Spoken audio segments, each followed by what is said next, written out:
Bueno, el día de hoy, ese periodo es evento interesante sobre el tomado de la educación en materia penal, para hablar de tal vez uno de los temas más interesantes de lo que es la liquidación oral, que son los alegatos de clausura, los denominados alegatos de cierre, ¿no? Culminada la etapa de juzgamiento, la etapa estelar del proceso penal, pues cada una de las partes procesales va a analizar los alegatos de cierre, va a elaborar conclusiones, va a establecer conclusiones con la finalidad de que el juez o jueces de juzgamiento puedan emitir la resolución final. Entonces, los alegatos de cierre, los alegatos de clausura son muy importantes, trascendentales, diría yo. ¿Y qué es lo que se tiene que hacer en los alegatos de clausura? Vamos el día de hoy a establecer efectivamente qué es lo que se tiene que hacer. ¿Qué recomendaciones podría dar también desde mi experiencia como abogado litigante, ¿no? Porque aparte de profesor universitario, también realizo actividades laborales de litigación, ¿no? Y vamos a establecer que efectivamente algunas recomendaciones. Ojo, hay algo que tiene que quedar bastante claro. Cada uno de nosotros tiene la forma de hacer sus alegatos de clausura, ¿cierto? Cada uno dice, bueno, yo lo hago de tal manera, ¿no? Yo difiero tal vez en algunas recomendaciones que den algunos profesores de litigación oral. Claro, cada uno tiene su forma de hacer sus alegatos de clausura, pero por eso ustedes que la litigación oral nos da algunas recomendaciones, porque podría ser mucho más interesante o mucho más importante cumplir o realizar estas recomendaciones para que los alegatos de clausura sean más efectivos. ¿Qué es lo que queremos con los alegatos de clausura? En primer lugar, lo que queremos con los alegatos de clausura es llamar la atención del juez, sí o no. ¿Quién es el que va a resolver? El que va a resolver es el juez. Razón por la cual estos alegatos de clausura tienen que llegar al juez. El juez tiene que entenderlos, tiene que comprenderlos, para que al final elabore la resolución final, estableciendo, obviamente, de que nuestra teoría del caso, la teoría del caso que nosotros elaboramos, ¿no? Y que al momento de hacer un alegato de clausura específicamente señalamos, es la correcta, es la conveniente. Hace unos pocos días tuve un juicio oral sobre un delito de alteración del medio ambiente del paisaje. ¿Ok? Un delito, a mi patrocinado lo habían procesado anteriormente por delito de minería ilegal. ¿Ok? Hace ya varios años atrás. ¿Y qué pasó? Pasó que la fiscalía, para verificar si estaba cumpliendo una sentencia que se había encontrado, que había sido materia de una terminación anticipada del proceso, ¿ok? Había aceptado que estaba realizando conducta de minería ilegal, la fiscalía, para verificar el cumplimiento de esa sentencia expedida por un juez, ¿qué es lo que hace? Va al lugar de los hechos para determinar si es que mi patrocinado había cumplido, ¿no?, con recoger algunos escombros que estaban en el lugar de materia de hechos. ¿Ok? La fiscalía, cuando llega al lugar de los hechos, dice, caramba, acá yo veo que hay más escombros todavía. ¿Ok? Entonces lo que voy a hacer es voy a realizar un acta para poder establecer que aquí se sigue realizando minería ilegal, sea que este señor esté condenado, y realiza un acta con esa finalidad. Llama a diferentes autoridades para que verifiquen todo ello, autoridades del gobierno regional, autoridades de la municipalidad, y cuando ellos hacen su informe, determinan que no hay ningún tipo de actividad minera en el lugar de los hechos. O sea, no hay minería ilegal. Entonces el fiscal dice, no puede identificar por minería ilegal, tal vez por alteración del medio ambiente. Y miren ustedes, comienza o realiza una acta inspeccionando el lugar, pero ya dirigido específicamente al delito de alteración del medio ambiente urbanizado. Nuevamente cita a las autoridades para que esto ocurra. Miren, esto estaba haciendo el fiscal desde el año 2019, fíjense, un montón de años, hasta que llegó a la decisión, miren ustedes, de acusar. Desconocíamos que estaba realizando este tipo de actividades. El lugar que fue materia de inspección es un lugar de apertura libre, donde cualquier persona podría hacer escombros, incluso, miren ustedes todo lo que sabían tener. Y se produjo, obviamente, un proceso judicial. Miren ustedes, la fiscalía, teniendo conocimiento de nuestra casilla electrónica, sabía efectivamente dónde notificamos, no notifica, ni siquiera le señala al Poder Judicial que nos notifique No estábamos notificados para la etapa intermedia, pero igual se llegó a juicio oral. Pero miren ustedes, cuando se llega a juicio oral, ahí sí nos notifican, tomamos conocimiento de que hay un juicio oral y puede tener estado funcionado. Miren ustedes, al momento de evaluar el requerimiento acusatorio, me doy con la sorpresa de la imputación realizada por la Fiscalía. La imputación realizada por la Fiscalía es en esos escombros que ya les expliqué. Por el delito de alteración del medio ambiente y paisaje, artículo 313 del Código Penal. Mira, se realizó todo el juicio oral, la Fiscalía presentó una gran cantidad de actas realizadas por el Ministerio Público de diferentes años, a poco del año 2019, sin tener conocimiento de ello. Pero, miren, el problema es la Fiscalía política. El problema de la Fiscalía es que muchas de esas actas estaban dirigidas a demostrar la existencia de minería ilegal y los informes señalaron que no había ningún tipo de acto de minería. O sea, muchas de los medios probatorios que presentaban el Ministerio Público, pues eran, en primer lugar, inútiles para el caso particular y no tenían relación con el hecho imputado. ¿Ok? O sea, eran hipertinentes. ¿Ok? Hipertinentes. Entonces, eso justamente decía la señora juez. Señora juez, un ratito, mire, ojo, en el alegato de censura. Son iguales, acuérdense ustedes con la introducción de estos medios probatorios a través de la organización del juicio oral, se generaba el cuestionamiento de que eran impertinentes. Pero el momento ideal, el momento crucial, el momento crucial, ok, gracias.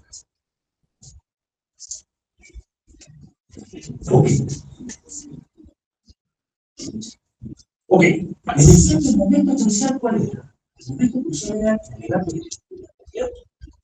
Fíjense ustedes, en dos actas del Ministerio Público, de las que había realizado, había hecho referencia a la sentencia. Que existía una sentencia. ¿Ok? Dos actas. Y en un informe realizado por un ingeniero ambiental del gobierno regional, había determinado que en el lugar donde supuestamente ocurrieron los hechos, ya había una investigación realizada para una tercera persona. ¿Ok? Ustedes saben que cuando culmina ya la actuación probatoria, lo que sigue es que las partes puedan señalar si existe algún tipo de prueba excepcional que pueda ser aplicada. ¿Cierto? La conocida, muchos conocen como prueba de oficio, ¿no? Otros lo conocen como prueba excepcional, ¿no? Termina la actuación probatoria y esa actuación probatoria puede generar alguna prueba excepcional, una prueba de oficio. Señor juez, es necesario que usted actúe esta prueba de oficio, de acuerdo a lo que se ha debatido en el juzgamiento. Entonces, miren ustedes, ¿cuál sería la prueba de oficio o prueba excepcional que tendría que haber presentado también la Fiscalía? Pues ahí podría haberlo presentado yo también como defensor. La pregunta es, ¿me tendría que ser público? ¿Quién tendría que presentar esa prueba excepcional? La Fiscalía. ¿Qué prueba excepcional era? La sentencia que él dice que se había expedido. ¿Por qué? Van a ver por qué. Porque cuál fue la teoría del caso, cuál fue el alegato de clausura, digamos, el elemento principal del alegato de clausura a ese caso. Si hay una sentencia condenatoria, ¿ok? Y luego la Fiscalía dice, vamos a determinar, porque aquí hay nuevos hechos, hay más escombros en los nuevos hechos. Entonces lo que tendría que determinarse es cuáles son los escombros que son materia de sentencia.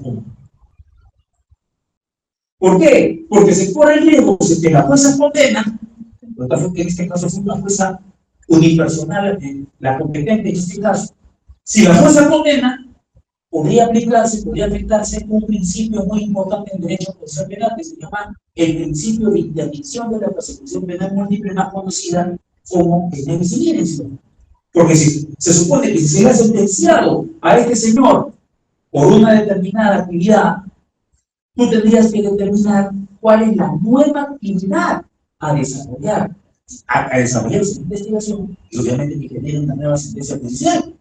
La Fiscalía comete el primer error de no presentar la sentencia. No presenta como medio probatorio de oficio. A mí, yo lo podría haber hecho, pero no me conviene, era cierto. ¿Quién es el que tiene la obligación de demostrar tu hecho delictivo. El imputado, la fiscalía. Fuimos alegando de clausura. Miren ustedes, se nos alegando de clausura, yo señalaba eso, esa doctora. La fiscalía no ha cumplido de determinar que existe alteración de paisaje. Porque en primer lugar, la pericia presentada, ambiental, la perito no dice en ningún momento de que se haya alterado el medio ambiente. Y para que se configure este delito, necesariamente tiene que haber una afectación del medio ambiente. Por eso es que la fiscal en ningún momento citó como testigo a su perito, a la perito, a la que analizó la perito. No citó, ¿por qué? Porque no le conviene. No le conviene. Y acá vamos a hablar seguramente de un aspecto muy importante. El principio de objetividad de la fiscalía. Porque yo he visto varios casos en el que la fiscalía pierde completo objetividad al momento de realizar la juicio. ¿Ok? Entonces la fiscalía dice, venga, y muchas fiscalías actúan de esa manera. Dicen, no la cito mi perito, porque la perito no ha determinado. Es más, no solamente no ha señalado que hay afectación al medio ambiente, sino que incluso indica que en el caso de estas digamos, grupos de piedras encontradas en el lugar de los hechos, ha determinado que no se sabe quién se había realizado este tipo de actividad. O sea, si yo la cito como testigo, el abogado defensor podría en el interrogatorio determinar de que no existía delito. Así que mejor que hago, mejor me funciona, mejor no la presento, y mejor presento solamente su informe periodístico. ¿No? Que yo puedo de repente darle una interpretación para poder de alguna manera convencer a los jueces que hay una conducta de ¿ok? Pero no solamente eso, en el transcurrir del juicio se presentó también. Miren ustedes, la fiscalía presenta un testigo. Pero el testigo, ¿qué es lo que dice? El testigo dice que él vive justamente, o mejor dicho, tiene la posesión de una parte,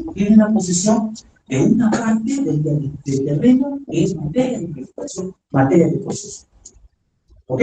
Y él reconoce que sí, efectivamente, hay personas que han, de alguna manera, dejado escombros en ese lugar.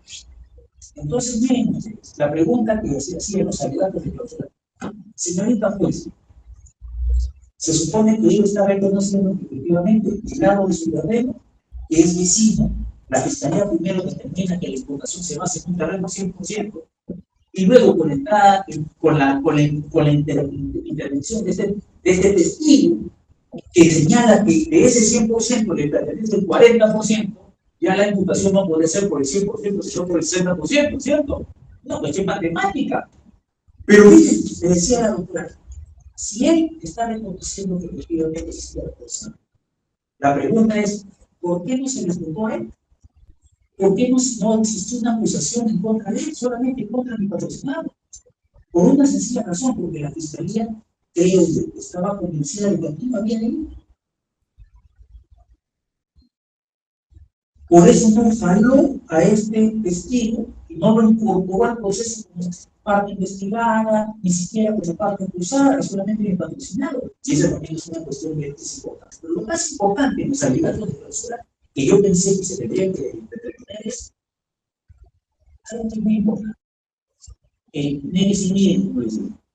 Señorita juez, la fiscalía podría determinar cuáles son los hechos que han sido materiales anteriormente. No lo ha hecho. Entonces, se corre el riesgo de que si usted emite una sentencia condenatoria pueda afectar en el siguiente o no. Puede estar sancionando 2 veces a una persona por un mismo hecho, y eso está proscrito por la legislación procesal penal, ¿o no? Es un principio incluso fundamental del derecho procesal penal. ¿Se da cuenta o no? Creo yo que eso, aparte de varios aspectos, obviamente, que se señalaron en el acto de clausura, creo que fue el aspecto más calor en la jueza. La jueza, al momento de ello señalar ese aspecto, dijo: tiene razón. Si yo emito una sentencia condenatoria contra el señor, la fiscalía no me ha dicho que me radicó la sentencia anterior. Si yo le emito una sentencia, podría estar afectando el derecho. Miren, ¿qué pasa si el abogado luego señala justamente eso? determina que yo estoy condenando por segunda vez a este señor por los mismos hechos, por un error en el que ha incurrido el Ministerio Público, que puede determinar, pues, cuándo, qué es lo que tenía que imputarse en la primera conducta, en la primera sentencia, qué es lo que se imputó, qué es lo que se condenó. En el caso mío, pues yo estoy haciendo, porque no tengo la sentencia a la vista, no tengo la sentencia de mando, la fiscalía no me la ha presentado, la defensa técnica tampoco. Pero ¿quién tendría que haber presentado la sentencia que me dice en el Ministerio Público? Eso fue lo que caló, creo que más hombres perdón, en la jueza. Eso fue lo que obligó que la jueza diga, acá tengo que resolver. Porque corroboró el riesgo de un principio fundamental de derecho constitucional. ¿Ok? Hubieron muchos fundamentos, hubieron varios fundamentos. Señalamos, utilizamos una casación en el que indicaba cuáles eran los elementos de este delito, que no se habían cumplido con los elementos del delito. Para cumplir con los elementos del delito, tiene que haber una construcción o de repente un acto que destruya árboles. Y en ningún momento la Fiscalía, en su requerimiento acusatorio, señaló efectivamente el tema de la construcción. Pero sí, en el juicio oral, miren, en el juicio oral, la fiscal muy astuta, al darse cuenta que no tenía elementos, incorporó una construcción. Y esa señora, pues, lo que ha hecho en la parte acusada es construir un muro perimétrico. Claro, no completo, pero un muro perimétrico. Y quería basar su imputación en el muro perimétrico, lo que no estaba determinado en su requerimiento acusatorio. Pregunta, ¿acaso no existe el principio de congruencia procesal? ¿Qué es lo que motiva el juzgamiento? ¿Lo que motiva el juzgamiento es la acusación o no? ¿Qué es lo que se debate en el juzgamiento? La acusación, pero el requerimiento acusatorio. ¿Es correcto que la fiscal o el fiscal en etapa de juzgamiento diga, caramba, el requerimiento acusatorio está débil, me voy a inventar una nueva imputación? Eso es incorrecto. El Código Procesal Penal no lo permite. El principio de congruencia procesal señala de que el juez tiene que resolver en base al requerimiento acusatorio. Si se produce un nuevo debate, como hemos hecho en etapa de juzgamiento, el juez está limitado. Se supone que el fiscal, cuando requiere la acusación, se supone que ya tiene completa convicción. Se supone completa convicción. Y existe lo mismo. Y me merece una pena, ¿sí o no? Fíjense ustedes, otro aspecto importante, la jueza valoró que al final dijo, acá no me queda otra alternativa que absolver, pero no se había. Entonces, ¿cómo funcionan los alegatos de clausura? Los alegatos de clausura funcionan de esa manera. Lo que tenemos que hacer en los alegatos de clausura, ojo, determinar no solamente hechos, sobre todo qué es lo que se ha actuado en la etapa de juzgamiento. ¿Qué pruebas se han determinado? ¿Cómo ayudar al juez, a los jueces, para que al momento de resolver resuelvan de manera correcta, de manera justa, entre comillas, ¿cierto? Porque sabemos que la justicia es un valor bastante subjetivo, ¿no? Y dentro de un proceso penal pueden haber diferentes tipos de justicia, como ustedes piensan, ¿cierto? Eso yo lo he visto muchísimas veces. Cada parte procesal tiene su propia percepción de lo que es justo, ¿sí? Entonces, la justicia es un valor jurídico, el más importante que existe, pero hay que reconocer que es un tema también muy subjetivo. Desde mi punto de vista, lo justo era que mi patrocinador lo fuera, pero desde el punto de vista de la fiscalía, era que a mi patrocinador lo protege, ¿cierto? Pese a que no tenía elementos suficientes desde el punto de vista. No. Entonces es importante establecer cómo se puede trabajar en los alegatos. ¿Cómo se trabaja? Recuerden ustedes que en el alegato de apertura, seguramente eso ya lo estudiaron anteriormente, lo que hace el abogado, lo que hace la parte procesal es prometer lo que pueda conservar a lo largo del procesamiento. Y esas promesas tienen que realizarse, ojo, sobre algo que sea tangible, algo que efectivamente el abogado sepa que va a ocurrir. Una de las importantes y las tres características que tiene el nuevo proceso penal es que tiene que existir por parte del abogado, por parte del fiscal, una percepción de parte del juez de que está actuando de buena fe, que es una persona creíble. ¿Por qué? Porque si una parte procesal pierde la credibilidad, pues, de mi punto de vista, muy importante. Es muy probable que pierda. ¿Han visto ustedes el caso del expresidente Castillo? Lo que ha señalado el abogado de defensor? ¿Han escuchado ustedes el abogado indicar, ¿no? Que el que había señalado, el que había dado el mensaje, sería un actor, ¿no? Y mucho de repente lo que señaló no se ha demostrado, podría ser inteligencia artificial, dice, ¿no? ¿Por qué creen ustedes que la gente ha cuestionado eso? ¿Por qué creen que las personas han escuchado lo que ha dicho el abogado y inmediatamente han reaccionado y han cuestionado eso? Porque han perdido credibilidad o no han perdido credibilidad esa abogado?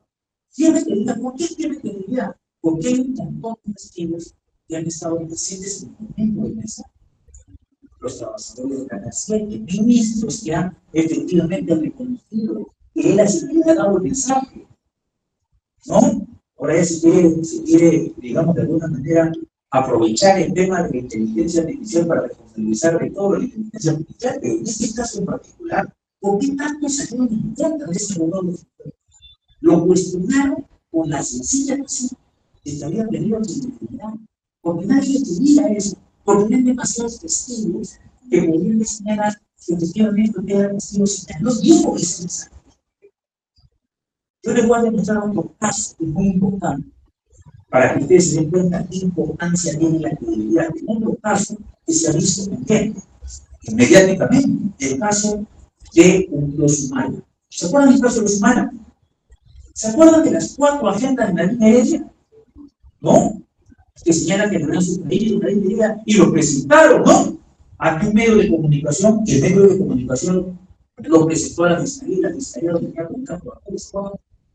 ¿Qué pasó con el abogado defensor en ese momento? El abogado defensor de Villa Heredia salía a los medios de comunicación a decir, esas agendas no son de la patrocinada. La Villa Heredia le había dicho, doctor, eso no son mis agendas. Cuando le entrevistaban a la Villa Heredia, ¿qué decía la Villa Heredia? No son mis agendas, no me pertenecen, no son mías. Y el abogado, obviamente, confiando en su cliente y en su fondo, confiando en su patrocinado, dijo, caramba, no son sus agendas, ¿cierto? Porque a veces, ¿qué hacemos los abogados cuando conversamos con los patrocinados? Normalmente le decimos, ¿quién me la verdad?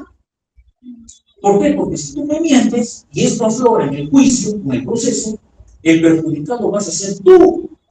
Yo no voy a ser tu fiscal, yo no te voy a cuestionar.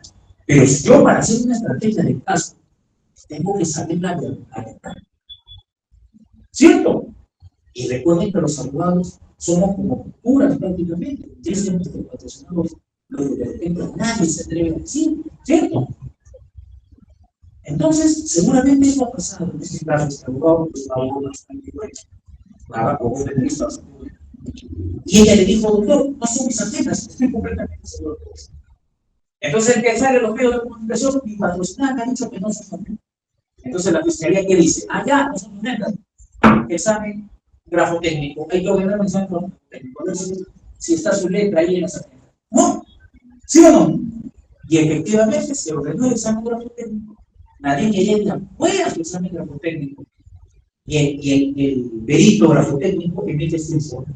Y determina que dentro de las agendas, las 4 agendas, la letra de Cadilla Heredia estaba plasmada.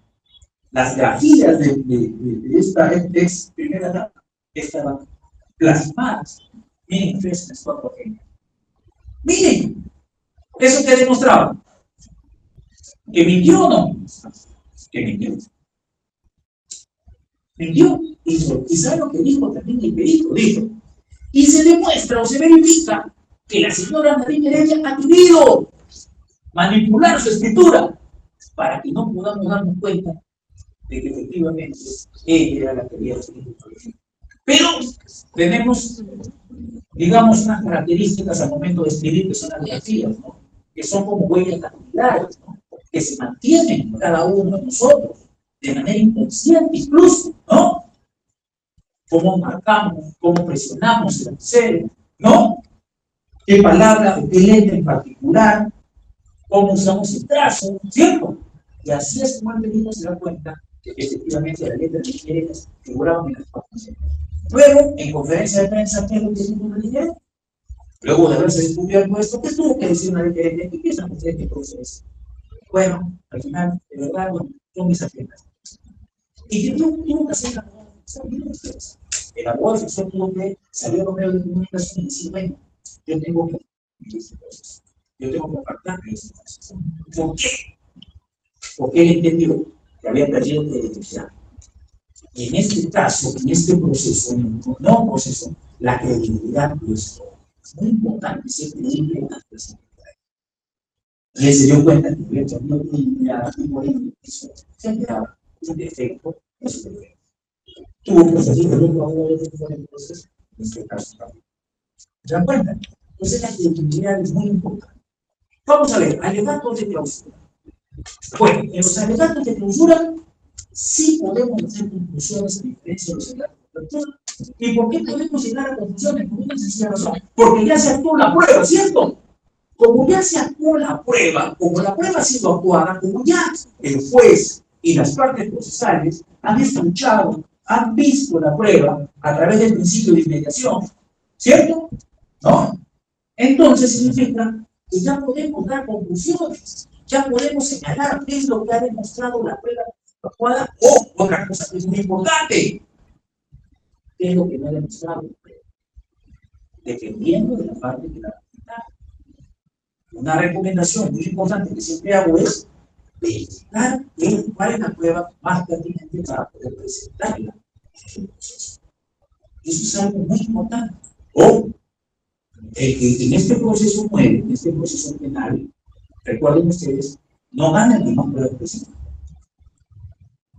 No gana el que más pruebas presenta. Gana el que más pruebas contundentes, útiles, pertinentes, condicionantes, ¿no? Que puedan generar, sobre todo conclusiones, que puedan generarse en ningún de los jueces. Yo tengo un caso, aparte de este caso, ¿cuántas medios impertinentes presentó en la fiscalía y que fueron cuestionados fácilmente? Yo tengo un caso, miren ustedes, de delito de usurpación, de usurpación, efectivamente, que primero denuncian a mi patrocinada por violación de domicilio. Archivan violación de domicilio e imputan usurpación a mi patrocinada, propietaria de un inmueble. Desaloja a su inquilino, miren ustedes, ¿ok? No hay violación de domicilio. Ahí dice la fiscalía, archivo por violación de domicilio, pero imputamos usurpación. Pero ¿cuál es el problema? El problema es que se ha basado, los medios probatorios que presenta la fiscalía son basados o quieren demostrar la violación de domicilio. Y ya la propia fiscalía ha demostrado que no hay un tipo de violación de domicilio.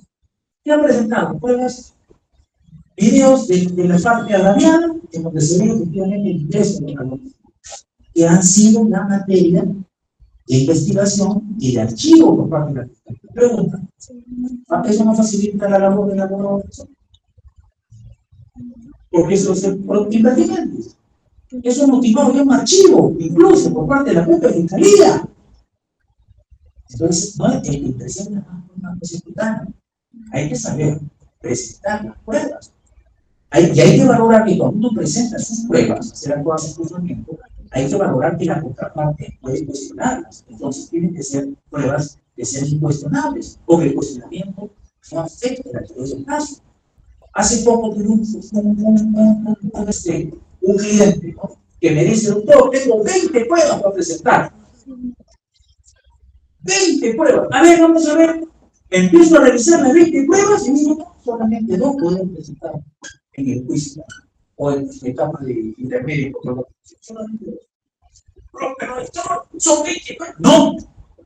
Y les expliqué por qué las otras 18 no sirven. Porque eran fácilmente cuestionables por la fiscalía. Y lo segundo, porque no demostraban lo que nosotros queremos. A veces es muy fácil que cuando establecemos, por eso es importante establecer la teoría del caso. Porque tenemos que seguirnos a esa teoría del caso, es una estrategia, ¿cierto? A veces es muy fácil que en el juzgamiento nos desviemos del tema. Y recuerden ustedes que cuando yo desvío del tema, generamos distracción del juez. Y el juez no se va a dar cuenta de lo que verdaderamente queremos demostrar. A eso tenemos que apuntar. Como les dije, el ejemplo de alegatos de clausura, que en este caso último, que absolvieron a mi patrocinado señalado, ¿cuál era mi punto principal? Hay varios puntos, hay varios aspectos, pero yo tengo que irme al tema principal. ¿Qué es lo que voy a tratar de generar el convencimiento del juez de que mi teoría está correcta? A eso tenemos que apuntar en el alegato de clausura. ¿Ok? Entonces, el alegato de clausura, lo que vamos a tener que determinar en el acto de clausura, efectivamente, verificar qué es lo que se ha aprobado o no se ha aprobado. Yo les recomiendo algo que es importante. Ojo, esto se ve que también el sistema norteamericano. Ojo, no me gusta recomendar mucho cómo se ve el sistema norteamericano, que es investigado, de acuerdo al sistema norteamericano. ¿Por qué no? Porque el sistema nacional es completamente diferente al sistema de los Estados. Eso hay que entenderlo, ¿va? Por ejemplo, ¿no? Ustedes seguramente han escuchado que algunas personas dicen, cuando tengan que hacer sus alegatos, su superioridad del caso, tengan que presentar, tienen que ser una teoría del caso simple, de todo, ¿entender? Bueno, eso es en Estados Unidos, porque lo que van a escuchar, los alegatos, es un jurado, que no son abogados, pero en el sistema judicial tenemos como jueces a profesionales en derecho, ¿no? Son abogados, así que no tiene que ser muy simple tampoco, tiene que tener algo de tecnicismo, ¿ven? Es una diferencia abismal que tenemos entre el sistema norteamericano o anglosajón y nuestro sistema. Pues no me gusta recomendar mucho, pero hay puntos muy interesantes. Hay puntos muy interesantes que es necesario recomendar, sobre todo en los alegatos de clausura. Miren, uno, en el alegato de clausura hay que humanizar a la persona que la acusamos. Si somos abogados litigantes, tenemos que humanizar. Por ejemplo, he escuchado alegatos de clausura donde el abogado dice, mi cliente, ¿no? ¿Qué frase, qué palabra tan terrible? La percepción que genera en el juez a su cliente, ¿no? Claro, no podemos negar que eso es nuestro cliente, pero no hay que decirlo. Su nombre, es un ser humano. Así tiene que identificarlo el juez. En el alegato de clausura hay que humanizar. ¿Y cómo lo humanizamos? Con su nombre. Porque así el juez o los jueces lo van a percibir como un ser humano, como debe ser. Segundo lugar, miren ustedes, normalmente en los alegatos de clausura he escuchado que los abogados señalan, mi patrocinado es inocente. Yo les recomiendo que no digan eso. Inocente no es recomendable psicológicamente. Genera un choque con el juez. Incluso ustedes mismos escuchan la palabra es inocente, es como un choque, es una palabra demasiado fuerte. Entonces, ¿qué recomendaría, doctor? No culpable, como ocurre en Estados Unidos. Eso sí es recomendable. En Estados Unidos no dicen mi patrocinado es inocente. En Estados Unidos dicen no culpable. ¿Por qué? Porque la palabra es un poquito más suave. Es decir, no culpable o no se ha demostrado la culpabilidad de mi patrocinado es mucho más fuerte que decir es inocente. El inocente va a tener un choque. Es como una cachetada para el juez. ¿Se dan cuenta? Esto, ojo, se ha establecido y se ha estudiado psicológicamente. Ustedes sabían que se ha estudiado la manera también de interrogatorio y se ha llegado a la conclusión que se puede manipular a la persona interrogada. Por ejemplo, si yo le digo a un testigo, le digo, señor testigo, usted fue testigo para la vigilancia del accidente de tránsito ocurrido el día tal a tal hora. Miren la diferencia del accidente de tránsito. Y si yo le digo, señor testigo, usted ha sido testigo del atropellamiento que sufrió la persona parte de su total con su vehículo. ¿Ustedes qué piensan? Bueno, ¿la respuesta va a ser la misma?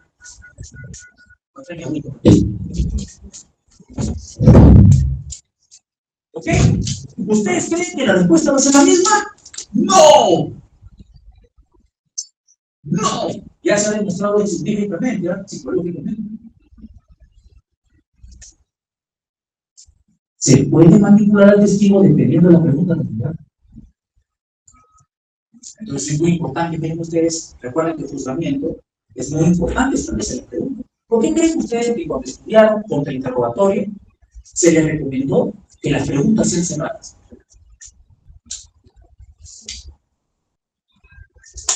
Porque a veces una pregunta cerrada no tiene la posibilidad de explicar, ¿cierto? Y a veces, miren ustedes, a veces es necesario de una pregunta explicar. ¿Qué estuviste haciendo? Tu pareja te pregunta, ¿qué estuviste haciendo? Te llamé por teléfono el sábado. ¿Qué estuviste haciendo el sábado? En la noche, que te llamé, no me contestaste, me apagaste el celular. Seguramente estuviste con tus amigos, ¿no? La pregunta no va a ser sencillamente respondida como sí, estuve con mis amigos, ¿cierto? Necesita hacer una explicación. Sí, que estuve con mis amigos, ¿qué pasó? Mi amigo tuvo un emergencia. Cierto, muchas veces necesita explicación. Por eso en un contexto interrogatorio se recomienda la pregunta cerrada a la explicación. ¿Ok? Y esto obviamente está establecido, está estudiado por la psicología, basado obviamente en lo que se llama psicología del testimonio. Entonces recuerden ustedes, se ha demostrado científicamente que depende de la pregunta para generar una respuesta. Miren, son dos hechos que son prácticamente lo mismo, decir accidente de tránsito, decir atropellamiento, pero la percepción que recibe la persona del testigo, la percepción de atropellamiento, cuando escucha atropellamiento, ve que es una situación mucho más grave que un accidente de tránsito, o no, y por ende su respuesta va a ser más contundente. Ojo con esto, es muy interesante, creo, y bueno, muchos utilizan obviamente estas técnicas en el ámbito del proceso, al momento de hacer sus preguntas, para obtener de repente alguna respuesta que favorezca a superar el caso. Entonces, el hallazgo de los tiene que ser una explicación, obviamente, de todo lo que está en cuadro. ¿Qué es lo que se ha demostrado? ¿Qué es lo que señala? ¿Qué valor probatorio se le tiene que dar a la prueba que se mató en juicio? Ojo, ese es un primer aspecto que tiene que tener el grado de postura. Un segundo aspecto que tiene que tener el grado de postura es determinar si se cumplió el tipo penal. Sí, pueden haber cumplido ustedes el ejemplo que dije. No se aplica cumpliendo el tipo penal. El tipo penal, cada tipo penal tiene requisitos, tiene elementos. Yo, miren, ustedes tuve un caso hace unos años atrás, justamente se había procesado y patrocinado por peculado, por delito peculado, ¿no? ¿Cuál era la imputación? Ellos eran dirigentes sindicales, miren ustedes, dirigentes sindicales, que habían, digamos, ganado las elecciones en el Congreso, ¿ok? Eleccionario, habían asumido el cargo de dirigentes sindicales en un sindicato, una federación importante del sistema de justicia, miren ustedes. Y resulta que lo que sigue es pedirle el cierre de los políticos sindicales a la institución pública correspondiente, ¿no? Cuando hay sindicato, al trabajador se le un porcentaje de su remuneración, ¿no? Se le descuenta y ese porcentaje va al sindicato, ¿no? Eso se llama cotización sindical, por autorización del trabajador, ¿no? Y miren ustedes, ellos piden el cheque de cotización sindical y los funcionarios de esta institución pública le dan el cheque por cotización sindical, toma. Entonces ellos reciben el cheque, ¿ok? Y un grupo señala y dice, estos no son los legítimos. Le están dando un cheque a los que no son. Han ganado las elecciones, pero esta elección ha tenido este problema, no tiene legitimidad. ¿Y qué es lo que hace ese grupo? Denuncia a las autoridades y a mi patrocinado por el delito de peculado. Y la fiscalía comienza un proceso de peculado. Y desde el inicio le decíamos, Juan, este delito no es peculado. Porque recuerden ustedes que el peculado tiene 5 elementos. ¿Sí? 5 elementos. Primer elemento, la relación que tiene el sujeto activo con el funcionario público, ¿no? Segundo elemento,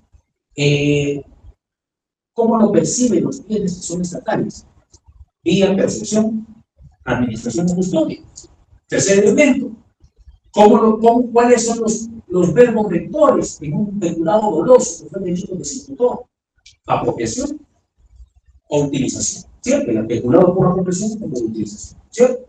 Cuarto elemento, ¿quién es el destinatario? El funcionario puede beneficiarse con una tercera persona, ¿cierto? Y último elemento, ¿cuál es el objeto material del delito? Los caudales efectos, ¿cierto? Pero los caudales efectos no son cualquier caudal de efecto. Los caudales efectos tienen que ser públicos, ¿cierto? Y ahí está el cuestionamiento. El cuestionamiento radicaba en que el cheque por cotización sindical, la cotización sindical no es dinero público, sino privado, porque corresponde al descuento que se le hace a los trabajadores, porque quieren dar un porcentaje de su remuneración al sindicato. El sindicato no es un ente público, es un ente privado.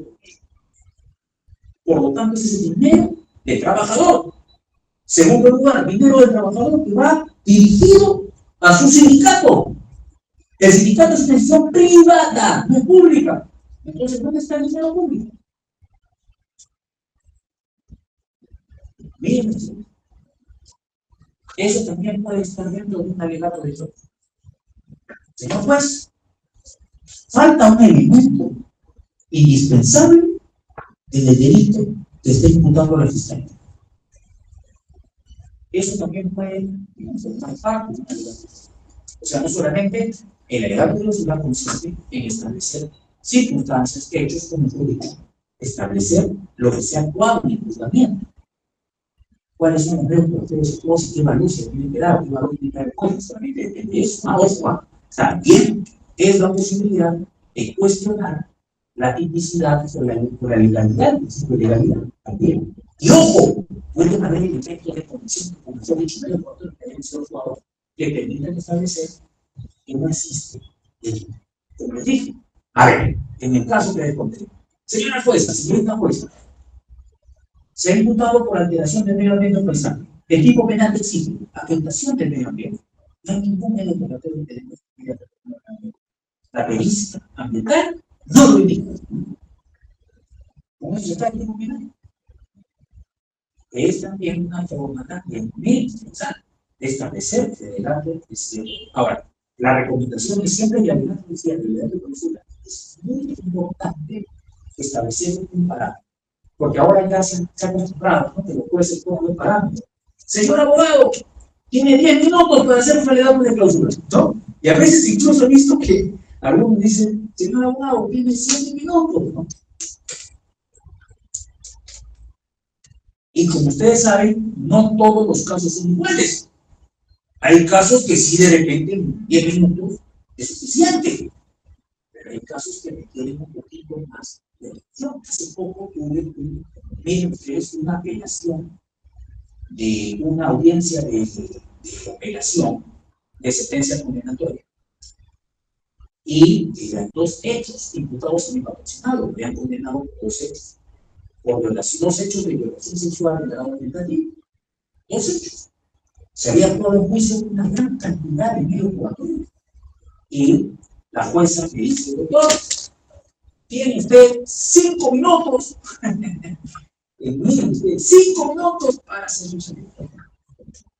Entonces, inmediatamente le dije, señorita juez, voy a hacer todo lo posible, pero tal vez necesite un tiempo adicional, a razón que son 2 hechos en particular, y quiero efectivamente señalar cada hecho específicamente. Porque otra recomendación que es muy importante en los alegatos de clausura es establecer un orden. Si son 2 hechos que se están imputando a nuestro patrocinado, establecer cada hecho en particular, no generalizar, porque esto puede generar confusión. Establecer primero el hecho A, luego establecer el hecho B, en orden, ¿cierto?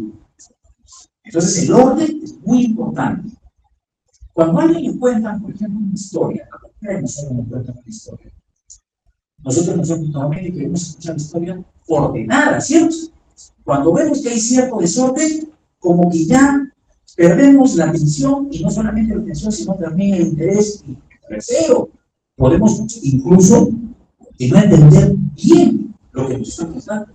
Es muy importante como recomendación en un alegato de clausura que el alegato de clausura tenga que tener un orden determinado. Ustedes tienen que establecer un orden. Si son diferentes hechos, establecerlo uno por uno.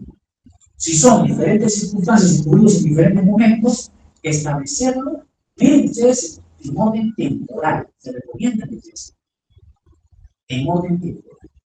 ¿Ok? Eso es también muy importante para que la persona que esté escuchando los alegatos de clausura y de clausura pueda entender mejor lo que queremos decir. Otra recomendación, es muy importante el énfasis. Cuando hacemos el alegato clausura, la manera de hacerlo no puede ser, digamos, de una sola manera todo el momento, ¿no? Seguramente ustedes han visto algunos alegatos de clausura donde el abogado habla de un tono determinado y habla durante todo el alegato de clausura de un tono determinado, ¿cierto? Lo que se recomienda es el énfasis, ¿no? ¿Qué es el énfasis? Es lo que estoy haciendo ahorita. Estoy determinando qué es lo más importante. Esto va a generar, obviamente, atención en el juez. Ahora, una de las cosas más importantes y más difíciles es generar la atención del juez. ¿Cómo generamos la atención del juez? Hay dos recomendaciones que son importantes para generar la atención. Primera, establecer un tema, problema. Ya, eso lo han visto ustedes en adelantos de perturbación. Establecemos un tema, problema. Un título a la película que vamos a contar después. Un título a la historia que vamos a contar también. Las historias, el caso. ¿Ok? Esa es la primera posible, esa es la primera. Pero yo he visto también que es muy efectivo. Es más, yo les digo que es mucho más efectivo que un tema, ojo, que es muy recomendable. Yo me he dado cuenta que es mucho más efectivo una pregunta. La pregunta puede ser mucho más interesante. Porque ustedes, por ejemplo, dicen, ¿no? Una pregunta, ¿no? Señor juez, ¿se habría alterado el medio ambiente y paisaje en el lugar de los hechos? ¿Qué va a generar? Va a generar obviamente una expectativa. Muchos pueden con esto, ustedes se dan cuenta que muchos puedan con el tema de la pregunta, por ejemplo, los eventos académicos. Por ejemplo, ¿no? Ustedes saben realizar los alegatos de clausura.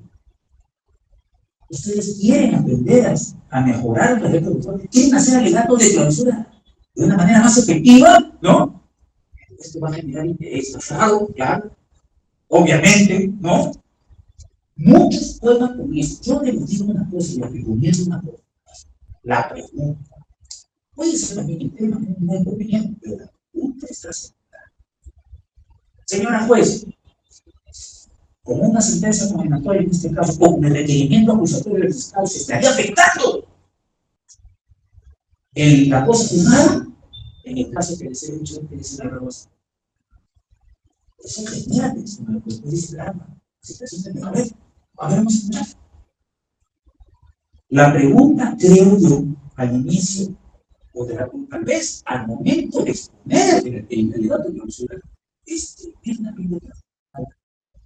Es muy trascendente, es importantísima, porque puede generar atención.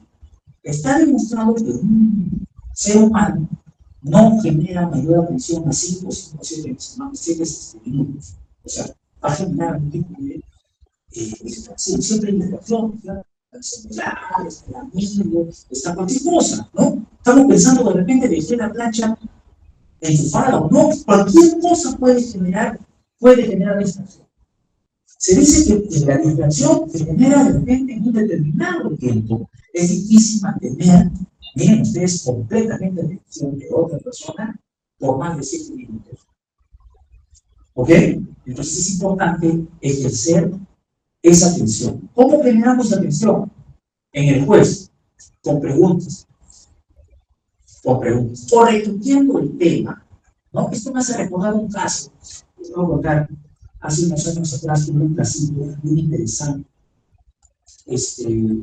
Miren ustedes, mi patrocinada tenía, disputaba con el papá de su hijo, disputaba la tenencia del señor original. El chiquito tenía 5 años. Lamentablemente pasa esto, que da pena, que pasa muchísimo, seguramente ustedes han visto muchos casos que da de verdad, pero se matan por los hijos. Cuando la pareja se pelea, lamentablemente utilizan los hijos como un objeto, como un premio, ¿no? Y se empiezan a pelear sin darse cuenta de todos los problemas que te dan, ¿no? ¿O no? Hace poco salía, miren ustedes, de un local de fiscalía en Lima, que tenía la pena, porque había una chiquita y una niña que se la casa. Y ese papá no tiene contigo, mi papá, y la fiscalía se lo dijo, no tiene que ir contigo. A veces no se sabe todo el cambio irreparable que se hace a los hijos. Y a veces se cree, no, hay que separarlo del papá, hay que separarlo de la mamá. No se sabe toda la afectación que puede generar ese nivel. Miren, los hijos están por encima de cualquier otra cosa. Eso hay que pensar bien. Pero hay muchísimas cosas. Ustedes seguramente han visto en esta situación, no lo dicen. Bueno, ¿qué pasó? Ellos discutían, peleaban. Ella tiene la tendencia de no, pero que estaba sujeto a un régimen de disciplina. ¿Ok? Papá tiene que ir todos los sábados y tiene que entregárselo ella por unas horas para que se vaya con su papá. ¿Ok? De acuerdo a una jueza de familia que había ordenado de esa manera. Había emitido una sentencia señalando eso, e incluso ya le había advertido a la mamá: oye, si tú no cumples con el régimen de visitas, voy a mandar copias a la fiscalía por desobediencia a la licencia de autoridad para que te procesen por desobediencia a la licencia de autoridad, porque yo estoy ordenando que se cumple este régimen de visitas. ¿Ok? Entonces el papá va, toca la puerta, la mamá va con su hijito y le dice: sí, vamos con tu papá, mira, que el hijito,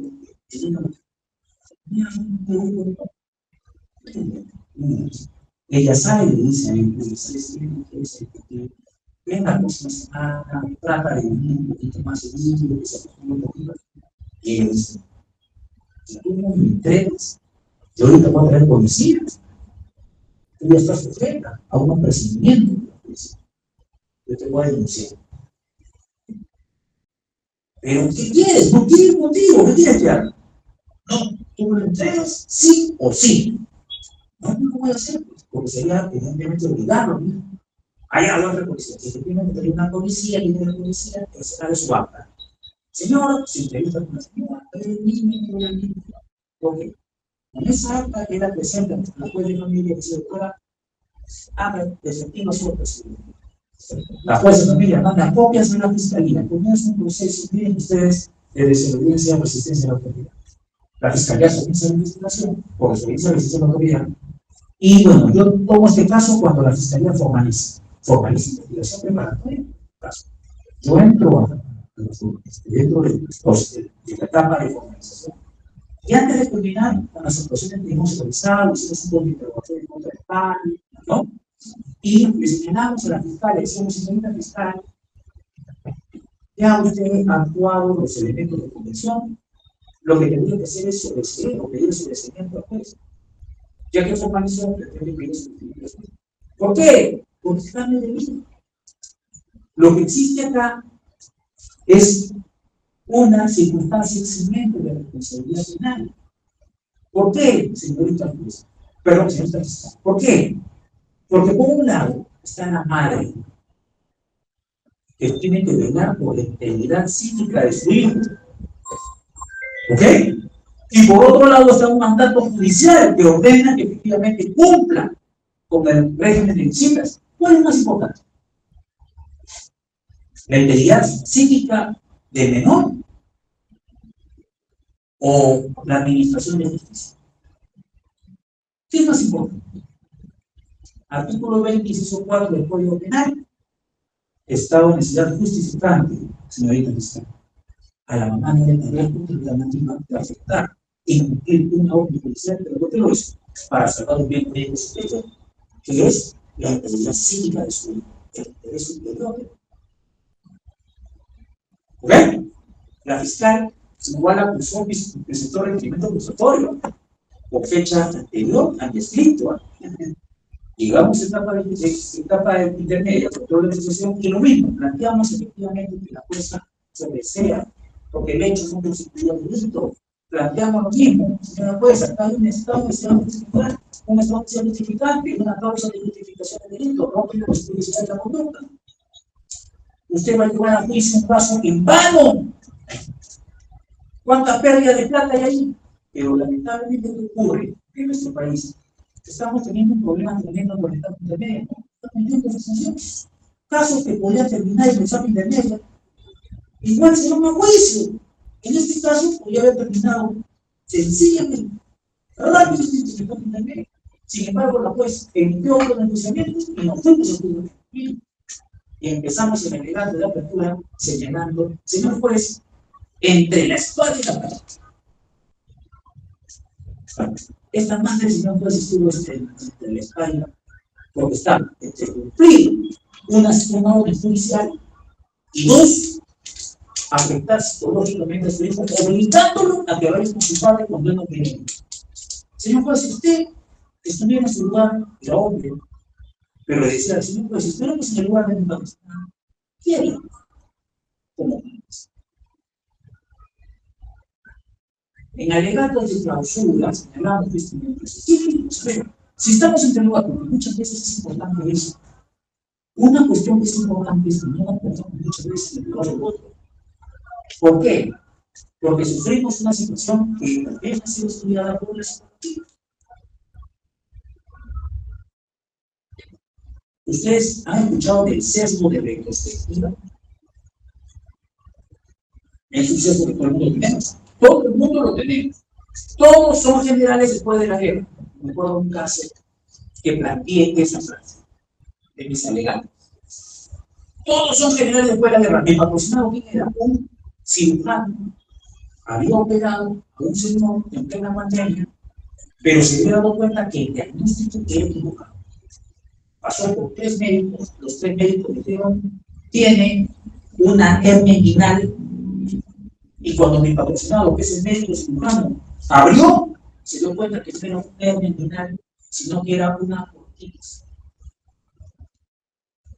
El mismo efectivo le dice al señor, tiene equivocado, es orquitis, no es hernia inguinal.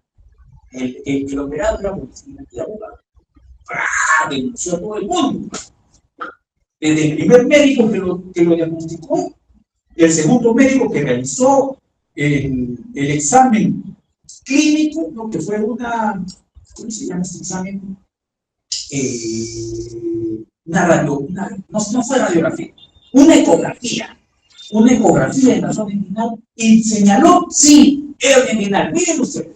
Y a la tercera médico, que era justamente cirugía, que lo hace pasar a cirugía para que haga porque opera. Pero miren ustedes, en el transcurrir del tiempo, la denuncia fue para todos, ¿eh? Pero ¿qué ocurrió? Ocurrió algo interesante. La fiscalía decidió no acusar a nadie más que a mi patrocinado por obvia razón. La imputación era lesiones culposas. ¿Quién fue el que ocasionó la lesión?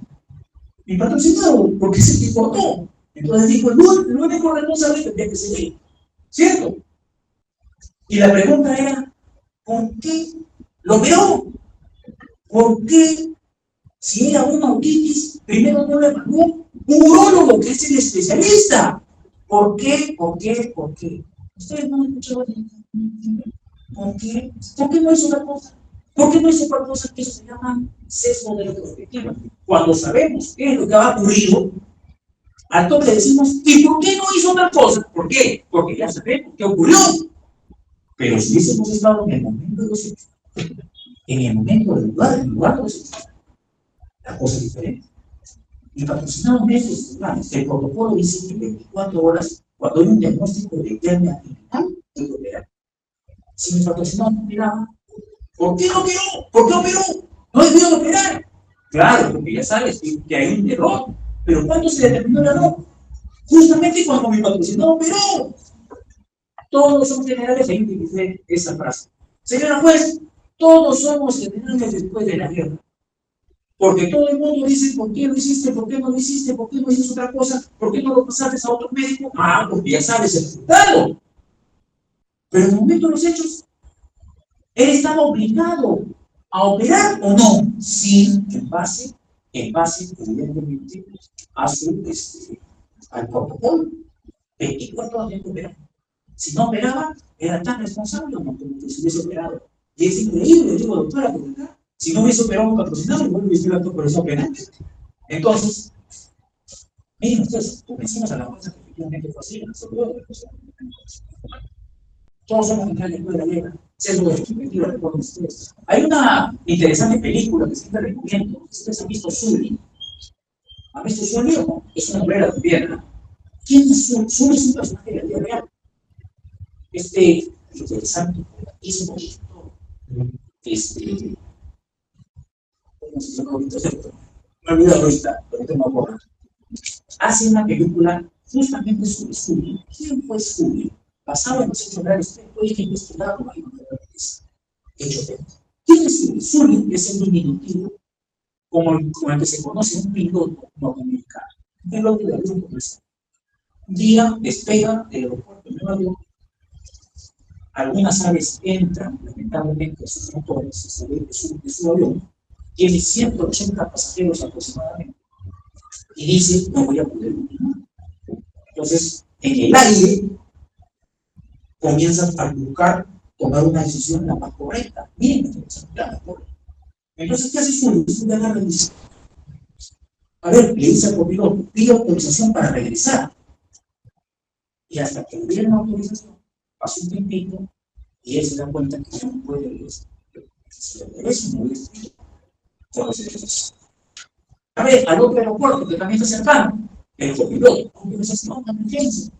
Ya, nos dan autorización al otro aeropuerto. Sully agarra y dice, no vamos a llegar. Se va a estrellar. Entonces, miren ustedes, Sully, en una situación, yo pienso, de un estrés extremo, ¿okay? Porque a veces no pensamos eso, a veces no evaluamos eso. En una situación de estrés extremo, tomó una decisión en ese momento, una lectura. Dijo, la única manera de salvar a mis 180 pasajeros es acuatizando en el río Hudson, algo imposible para un piloto de avión. Acuatizar en el río Hudson. Decide eso y efectivamente, en una maniobra extraordinaria, que pocos pilotos en el mundo lo harían, acuatiza en el río Hudson, salvando a todos sus pasajeros. Pero como ustedes bien saben, siempre hay los pincharologos, ¿no? Ah, no, a veces fue un avión. Ah, no, ¿por qué no hizo y regresó al aeropuerto? ¿Por qué no se fue a otro aeropuerto? Ya saben todo lo ocurrido. ¿Por qué no hizo tal? ¿Por qué no hizo cual? Esto pasa en los procesos penales todos los días. Señor, ¿y por qué usted hizo eso? ¿No se pudo dar cuenta de tal detalle? ¿Esas preguntas son comunes o no? Sesgo de retrospectiva. Claro, porque ya sabes qué ocurrió. Pero ponte a la persona en el lugar de los hechos. Pongamos el lugar de Sully. Todo el estrés que tuvo que estar pasando para salvar a 180 personas. La decisión que tomó, que usted cree que hizo, no vamos a hacer dinero, a acuatizar en el río Hudson. ¿Ustedes piensan que pensó de esa manera? Pero ¿qué ocurre? Que abre un procedimiento. Se vuelve investigado. ¿Por qué? Porque se le cuestiona que no haya regresado al aeropuerto. ¿Qué hace? Quieren demostrar que Sully ha cometido un error. ¿Saben lo que hace? Miren, ha cometido un error. ¿Cómo lo demostramos? Vamos a utilizar dos peritos. Esto no pasa mucho con eso. Dos peritos. Ya, a ver, los peritos que elaboran sus peritos. ¿Qué van a hacer los peritos? Los peritos en tierra, en una máquina, van a ver qué es lo que van a resolver. En las mismas situaciones, entre comillas, ¿qué pasó? Los dos pilotos regresaron al aeropuerto. Ah, Sully es culpable, porque los peritos han determinado que ha regresado al aeropuerto. Él ha tenido que regresar al aeropuerto y salvaba a la gente. No era necesario que acuatice. Ha cometido un acto negligente, ha puesto en peligro la vida de 180 personas. Miren ustedes. Y Sully, en el proceso, dice: bueno, lo que ustedes están haciendo es deshumanizando el caso. ¿Por qué? Porque los peritos, ¿dónde han hecho su pericia? ¿Dónde han hecho su examen? En tierra, con una computadora. Y lo peor, sabiendo todo lo que ha ocurrido. A ver, pónganlo esos peritos arriba, en las mismas condiciones en las que yo estuve, a ver si van a responder de esa misma manera. Claro, porque facilito, pues estar sentadito en una computadora sabiendo todo lo que ha ocurrido. Entonces ellos ya tomaron su decisión determinada. Esto va a ocurrir. ¿Cierto? Y miren ustedes, los jueces dijeron: pues tienen razón. Estamos, digamos, sesgándonos, las pericias son sesgadas, hay un sesgo de retrospectiva muy grande. ¿Por qué? Porque, claro, los peritos ya sabían todo lo que había ocurrido. Entonces tomamos su decisión, digamos, la más correcta, ¿no? Evaluaron eso y llegaron a una conclusión. Miren, llegaron a la conclusión que lo que había hecho Zúñiga era un acto extraordinario. Y al final del proceso, miren ustedes, al final del proceso le reconocieron lo que había hecho. Y eso es un acto terriblemente injusto.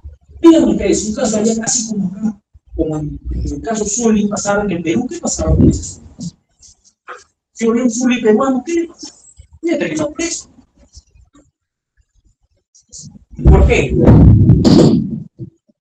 Pero, ¿por qué? Porque hay muchísimos sesgos de perspectiva en los procesos penales, ¿o no? Siempre esta pregunta, ¿y por qué usted no hizo otra cosa? ¿Por qué no hizo otra cosa? En el caso que le estaba diciendo de esta señora, pero señora, ¿usted por qué no le dio el trigo a su hijo? Y el juez, miren ustedes, al final del proceso, entendió y dijo una claro. Si no hubiese estado en el lugar de esa señora, yo soy varón, pero si hubiera tomado la actitudes, hubiera protegido el interés superior de mí. Y emite una sentencia, efectivamente, muy interesante, aplicando el Estado de justificante artículo 26.4, indicando que lo que la madre hizo que el interés superior del niño está por encima de la administración de justicia. No es diciendo que una sentencia no necesariamente en todo lo tal que si hay un bien jurídico superior, podría incumplirse una orden judicial inversa. Miren, que a veces los jueces cierran o se comienzan a pensar en eso, piensan que no. Yo impongo la ley, yo termino mi sentencia, tiene que ser cumplida, sin dudas, ¿no? Pero eso, miren ustedes, no es así. Porque en primer lugar, tenemos que considerar que el bien jurídico más importante que la jurisdicción en nuestro país, que es nuestro sistema jurídico. Y el juez aplicó como bien jurídico superior el interés superior del niño, todos los compromisos, la cultura, siempre el interés superior del niño como un derecho. Y recuerden ustedes que esto también tiene una política, ¿ok? Artículo 20, inciso 8 del Código Penal, eximente de responsabilidad penal, que lograr con disposición de la ley el cumplimiento de un deber o el ejercicio legítimo de un derecho.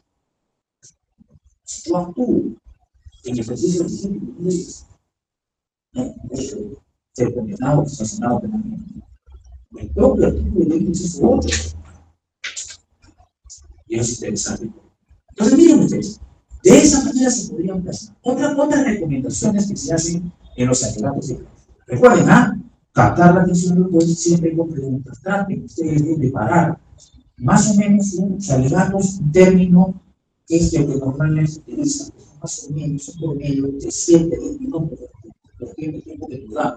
Si es que nos estamos excediendo un poquito, siempre hablemos con el juez en el sentido de que si no puede pedir 2 minutos y que necesitamos explicar algo más, que no sea algo ya repetitivo, que sea algo nuevo, porque normalmente el choque repetitivo que ocurre, el juez te corta, si no puede estar repitiendo lo mismo, y te corta obviamente también la mirada, ¿no? Entonces hay que establecer, cuando ustedes hagan sus alegatos de clausura, ordénenlo y que no sean repetitivos. ¿Ok? Porque normalmente cuando es repetitivo, después te corta, si un abogado ya está repetitivo, ya es realmente corta. Entonces te puede cortar, te corta también la mirada. Cuando te corta el juez, te corta la mirada. Bien, ¿cierto? Entonces hay que establecer eso. ¿Ok? Una recomendación también es importante. La humanización, recuerden, pueden utilizar palabras, por ejemplo, como mi patrocinado. No es tan realista, pero yo les recomiendo que sobre todo utilicen el nombre de su patrocinado para humanizar, para considerarlo como un ser humano, para que el juez también lo considere como un ser humano. Nunca digan, he escuchado abogado, el acusado. No sé, esa palabra que lo utiliza el fiscal. Pero creo que la peor palabra que puede utilizar un abogado es cliente. Creo que es lo peor que puede decir una persona. Claro, es nuestro cliente que hubiese dicho que la palabra es visual, que se escucha muy mal. Patrocinado, no me va a pensar. Otra cuestión que es importante dentro de los alegatos, el final. El final tiene que generar impacto. Se ha demostrado, miren ustedes, científicamente, que dentro de un discurso, la parte inicial y la parte final son las partes que pueden generar que se queden esas partes en la mente de las personas que los escuchan. Entonces la parte final tiene que ser muy importante. La parte final hay que cerrarla muy importante. Normalmente, ¿cómo hacemos los abogados? ¿Qué es lo que normalmente hacemos? Normalmente hacemos, señora juez, señor juez, señor jueces, en atención a los señalados, son siempre funcionados, sea fuera de responsabilidad penal. Normalmente decimos eso, ¿cierto? Yo le recomendaría que a partir de eso, para terminar, porque pueden señalarlo al inicio, ojo, al inicio también, señor juez, estamos solicitando, vamos a solicitar que se resuelva la responsabilidad penal en los comienzos, puede ser también, pero no se quede solamente en eso. Pero la parte que ustedes consideren más importante, aprovechen ya en la parte final para nuevamente hacer la referencia a eso. Para que, como diciendo, cierro con broche de oro, como diciendo, señor juez, acuérdese de esto. ¿No? En el caso que necesite, señor juez, acuérdese el principio de cosa acusada, que es incluso una garantía constitucional. Ojo, eso de repente puede ser mucho más efectivo. Se recomienda, muy recomendación. Ahora, pregunta que seguramente se van a hacer. ¿Hay un cierto orden legal? ¿Se puede establecer algún orden legal? Yo les digo que cada uno tiene su forma. La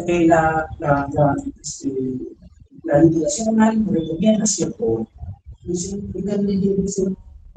Luego los fundamentos principales y luego la conclusión.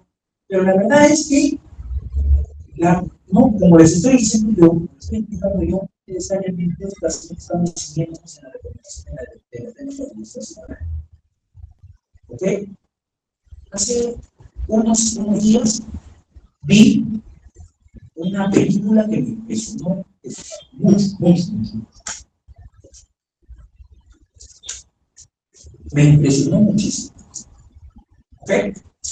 La película se llama Las habitaciones rojas. No es una película comercial. Es una película canadiense. ¿Ok? ¿De qué trata las habitaciones rojas? Que llamamos la asociación y se la recomiendo, ¿no? Es un poco perturbador la película. Ojo, pero les digo, es decir, el tiempo, no hay nada de sangre, no hay ningún acto violento en la película, pero se perturba más. ¿Por qué? Primero 3 minutos, la película me encantó desde el inicio.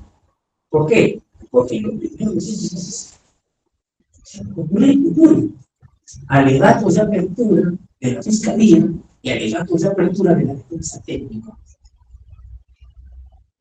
Maravilloso.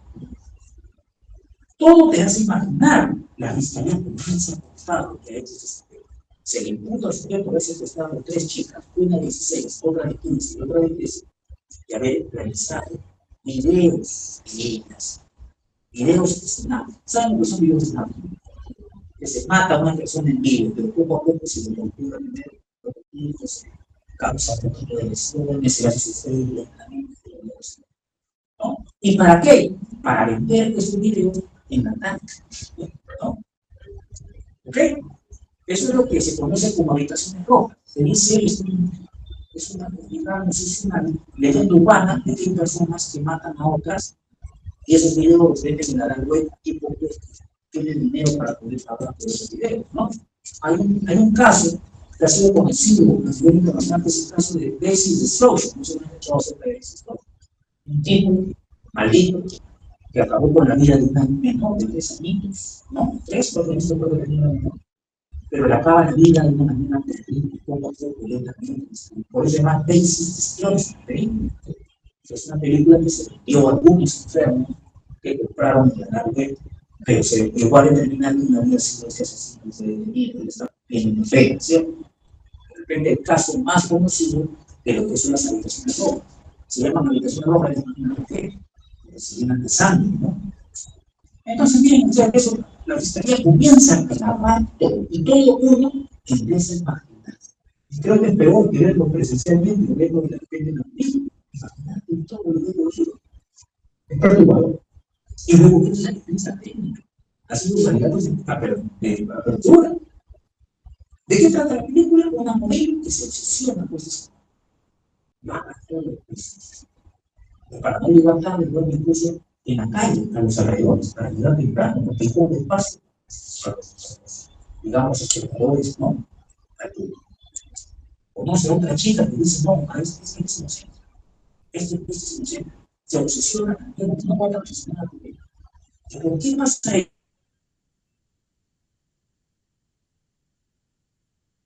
esto? ¿Por qué la película se así? En esto, por ejemplo, caso, tremendamente consciente, que dicho sea de paso, cerebros determinados, él era un psicópata que hacía Ted Bundy. Ted Bundy podía venir a traer un encantador de serpientes a las chicas. Venía de repente Ted Bundy acá, conversaba un ratito con ustedes y las convencía para llevarlas en su carro. Mató una gran cantidad de mujeres de Bundy de esa manera.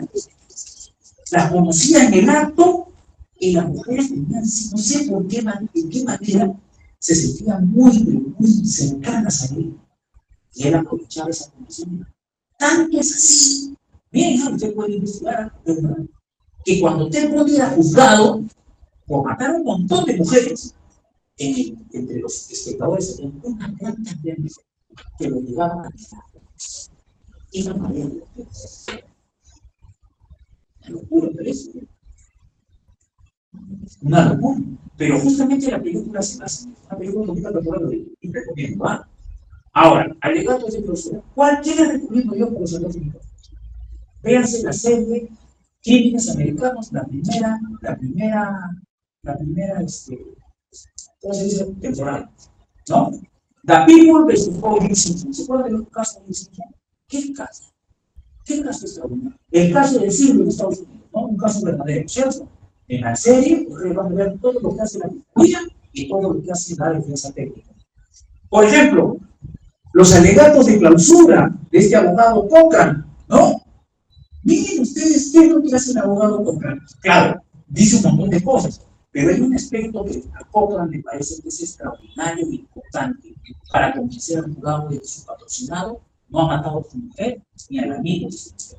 Recuerden que O.J. Simpson era un futbolista americano, se le imputa haber matado a su mujer y haber matado a la acompañante de su mujer, ¿no? ¿Ok? Parecía que todo estaba listo para una condena y al final del proceso lo vuelven a O.J. Simpson por errores de la fiscalía. Pero ¿qué fue lo más saltante? ¿Qué fue lo utilizado por el abogado Cochran? ¿Saben qué fue lo utilizado? Un error de la fiscalía en juicio. Miren ustedes, vamos a ver, de manera sencilla, porque el juicio es un juicio interesante, pero hay algunos casos que son importantes. Por ejemplo, ¿qué hizo OIC? Contrató un grupo de abogados a los que se le llamó el Dream Team. Abogados especialistas en diferentes argumentación, de ADN, legislación, abogados de diferentes ámbitos, en diferentes especialidades. En el caso del ADN, ¿por qué? Contrató dos abogados especialistas en ADN. ¿Por qué? Por una sencilla razón. Porque uno de los primeros protocolos utilizados por la Fiscalía en el juicio era guantes encontrados en el lugar de los que tenían el ADN de O.J. Simpson en la sangre de las víctimas. Miren ustedes, los guantes. ¿Pero qué hicieron? Miren ustedes, los abogados especialistas en ADN. Al momento de hacer el punto interrogatorio a los que recogieron esas muestras, esas evidencias, ellos les hicieron reconocer que no utilizaron guantes nuevos. Miren, y por tanto, esa prueba estaba contaminada. No había pasado por lo que se llama cadena de custodia, ¿no? Correctamente. Miren, se firmaron la prueba de ley. Pero eso no es todo. Con la fiscalía, cuando estaba ya angustiada, la fiscalía le lanza una mugre, su principal testigo, el policía que encontró los guantes, el policía que entró a la casa de Simpson, determinaron que un tipo que era, miren ustedes, racista. racista. Le preguntó uno de los importantes abogados de O.J. Simpson, Lee Bailey, que tiene un par de libros de Lee Bailey, un libro muy interesante que se llama ¿Cómo se ganan los juicios? Por Lee Bailey. ¿Ya? Lee Bailey, miren ustedes, ¿qué es lo que hace Lee Bailey? Lee Bailey le pregunta a este señor si ha realizado algún acto racista o algún comentario racista. Y él dice que no. Y luego encuentra un audio en el que él realiza una entrevista a una persona que estaba haciendo una serie. Miren ustedes, en ese escenario, él empieza a hablar mal de la gente negra. ¿Por qué? Porque la teoría del caso, ¿cuál fue la teoría del caso? Es muy simple. La teoría del caso era de que estos policías blancos bloqueaban a O.J. Simpson por ser de color. No soportaban que era exitoso y le habían metido prueba. Miren ustedes, en un país, obviamente, en el que el racismo es un tema, pues, grande. Pero ¿cuál fue lo más interesante de todo? Miren, destruyeron porque encontraron ese audio.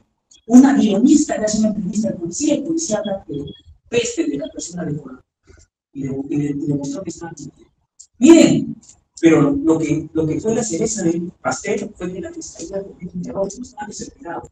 Miren, la fiscalía de estrategia, Johnny Cochran, abogado de O.J. Simpson de color oscuro. La fiscal era blanca. Pero ¿qué hace como estrategia la fiscalía? Pone un asistente de color oscuro. Como una estrategia para no señalar, para, digamos, no darle pie a que se fundamente la teoría del caso en la contraparte. Miren ustedes, miren esa serie, es extraordinario, basada en hechos reales. Sí. Ok, hacemos un paréntesis y luego les cuento la parte más interesante de este caso. ¿Ok? Sí.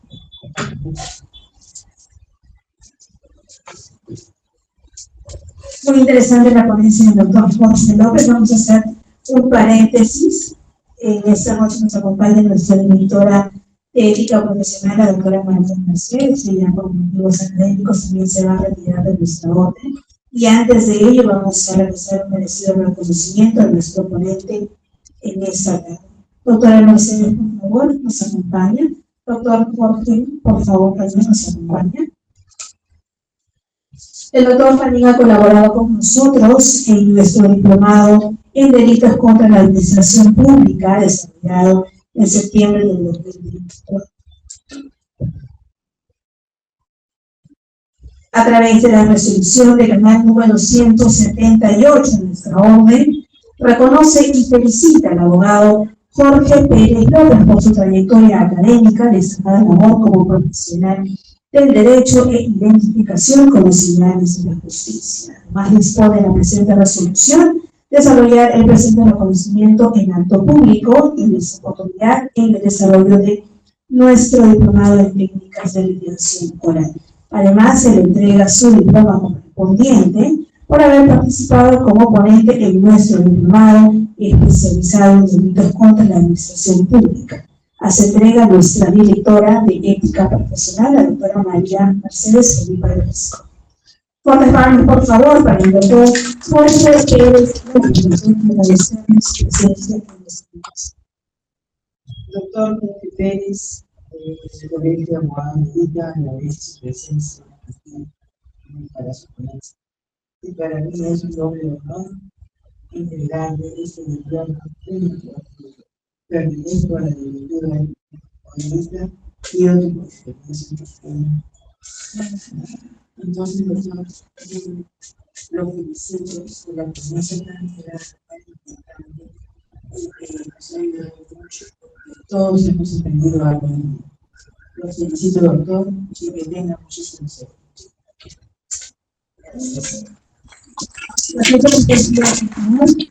Además, también tenemos el merecido reconocimiento a través de la resolución número 115, también dispone reconocer y felicitar por su trayectoria al doctor Jorge Pérez López, y también se le entrega el presente diploma como ponente en nuestro diplomado especializado en técnicas de litigación oral y en materia penal. Doctora Mercedes, por favor, hacemos entrega del presente reconocimiento. igual manera, doctor, un doble reconocimiento, ¿no? Para que se lleve también la imagen del colegio de abogados, y lo tenemos muy presente y lo estimamos también, sobre todo por toda su ponencia, tan de ganas, ¿no? Y lo que quiere decir todos los abogados también somos. Éxito entonces. Muchas gracias. Los aplausos para el doctor Jorge Pérez López. Muchas gracias, doctor. Disculpe este paréntesis. La doctora Mercedes se retira de sus diligencias del comité médico.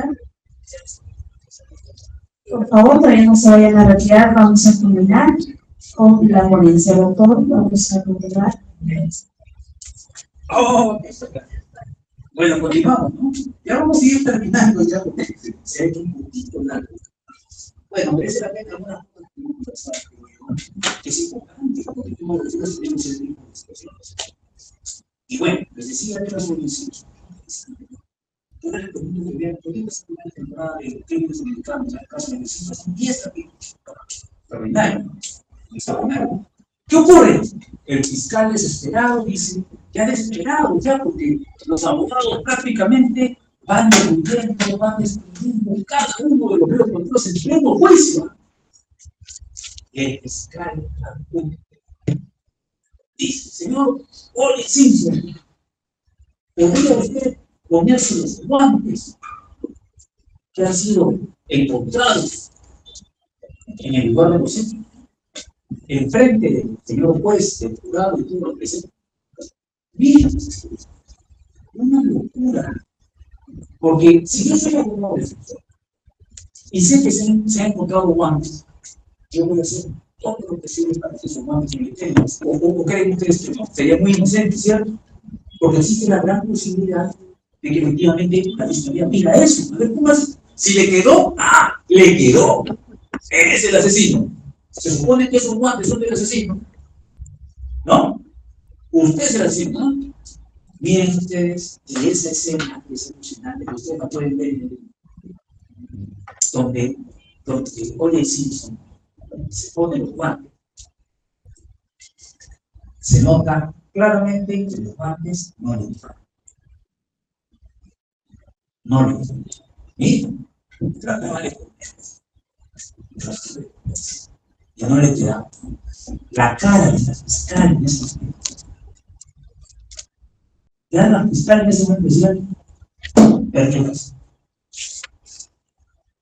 Que ojo, obviamente no hay que verlo como perderlo ganado. A veces es mejor cometer. Por ejemplo, me dicen, ¿te ha ganado el caso? Te he ganado el caso. Normalmente el abogado es el que intermediario en la justicia. El abogado es el que tiene que ayudar al juez a hacer la justicia. O sea, no ganamos el caso, ¿no? De alguna manera coadyuvamos a la justicia. En el caso fiscal no es ganar el caso. En el caso fiscal, peor podría, porque él prima el principio de objetividad de exclusión. Si él no está convencido de que un caso efectivamente tiene que ser condenado, ¿por qué tendría que llevarlo a una condena inquisitorial que es justa? Si es que la condena es injusta. Porque hay que tener en consideración eso. Entonces, miren ustedes, ya la fiscal decía, bueno, yo lo decía porque yo se la compra. Este caso queda visto todos los días por la facilidad. ¿Y qué ocurre? Ocurre que en el alegato de clausura, este abogado, Johnny Cocker, señala algo que es importante, aparte de todo lo que se ha visto, señala algo que creo que fue de más. Dijo, si se han encontrado los guantes, y los guantes son del autor, y no le quedan a mi patrocinado, ¿eso qué significa? Que mi patrocinado no es el autor. ¿Están cuenta? Si no le quedan los guantes, no es el autor. Miren, lo absolvieron de la primera vez. Nunca se determinó que no había sido el que mató a su mujer, el que mató al digamos, la persona que faltaba a su mujer en el momento de su muerte. Yo les recomiendo que vean todo para que vean cómo es que se elabora, cómo es que se hace la teoría. Es una clase magistral que se hace de la liquidación. Cómo se prepara el destino, cómo se preparan los abogados, cómo se establece una teoría de caso. Esa teoría de caso que dice, no, estos policías que son fascistas no soportan que el vacucinado, que es negro, tenga bien. ¿Y qué es lo que han hecho? Han sentado pruebas. Lo están imputando injustamente. Y esa teoría del caso han buscado lograr, obviamente, demostrar los lados de la justicia. ¿No? Si miren ustedes, como una especie de camino en el que tienen que recorrer los abogados y lograr efectivamente el objetivo que es buscar la solución de eso. Cuando muchos incluidos cuestionemos de repente para que ustedes se den cuenta que podemos ya llegar a una conclusión importante, para que ustedes se den cuenta que un sistema de jurados no es 100% se comete un montón de errores. Por ahí dicen, no, ¿por qué no establecemos un sistema de jurados independiente? Imagínense, si a un juez los medios de comunicación le pueden motivar, imagínense cualquier persona que no tenga ni siquiera conocimiento de especialidades. Por eso es muy importante que el sistema judicial esté lleno de jueces también, porque el juez tiene que ser bien. Y también los jueces también son labores. Yo, desde mi punto de vista, yo respeto mucho la labor de la ley. Para mí, de los labores que hacen, y muchos de ustedes de repente que son jueces, van a ser jueces tal vez, es importante que ustedes conozcan. El juez hace la labor de dioses. La labor de dioses es una labor fuerte. Es una labor de dioses, porque toma decisiones.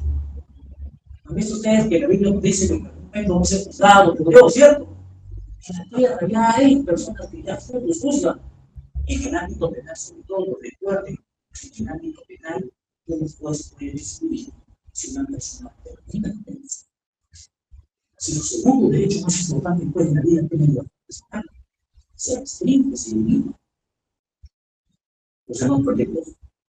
Ahora, cuando vamos desde el punto de vista de la fiscalía también tiene que cumplir, evidentemente, porque si lo olvidas, no podemos hacer la vitalidad y sobre todo por algo que da miedo, que ya pues, no es como puede terminar. No tiene y yo creo que claro, creo que en el ámbito del derecho penal hemos visto que hay que buscando. Ejemplos. ¿Se acuerdan que la misma oficina en Fujimori hicieron el penal de la base naval para los cabecillas de terrorismo? ¿Se acuerdan o no? ¿Dónde están las líneas de terrorismo? ¿Dónde están? En la base naval.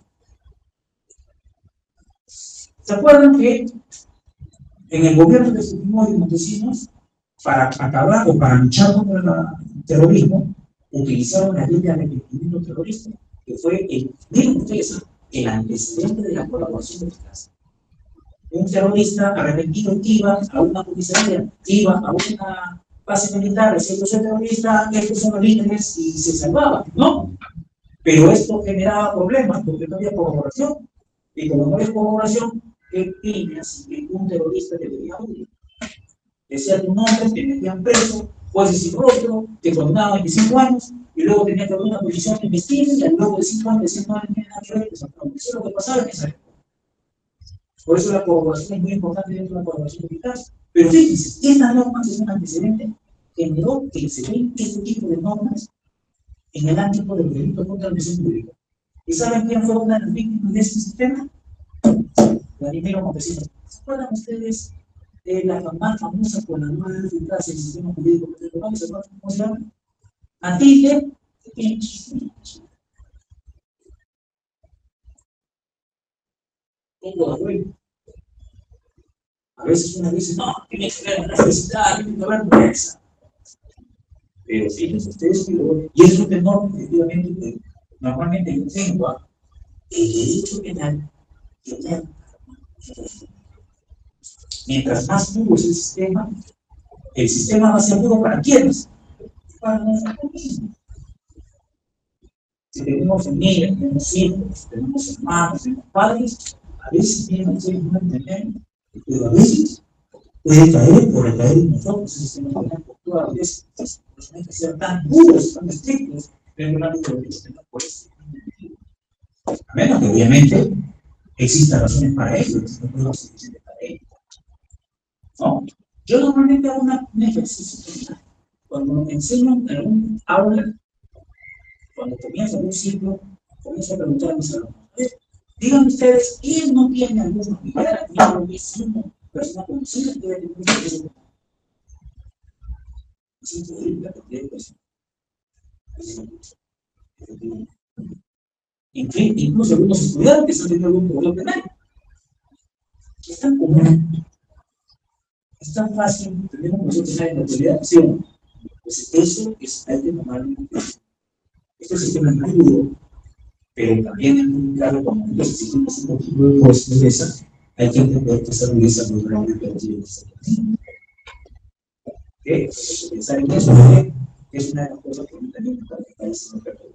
¿Se acuerdan del caso de Checo? No termino, ¿se acuerdan del caso de Checo? ¿No? Checo decía en sus campañas anteriores, decía, cadena perpetua, incluso pena de muerte, cadena perpetua para los violadores de menores. Bueno, cadena perpetua no, porque el violador de menores no es perpetua, la única pena que existe, ¿cierto? Pena de muerte para los violadores, ¿se acuerdan? En la última campaña electoral le preguntaron a Keiko, ¿qué es la pena de muerte? ¿No vas a plantear una pena de muerte para los violadores? Porque es tenía 3 veces.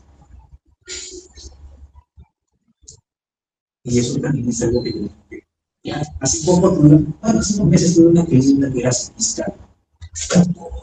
No puedo dormir. No puedo dormir. Porque tengo esta investigación por prevaricar que se denuncia. No puedo dormir. No puedo dormir. Yo le decía, doctor, es suficiente una persona que se justifica.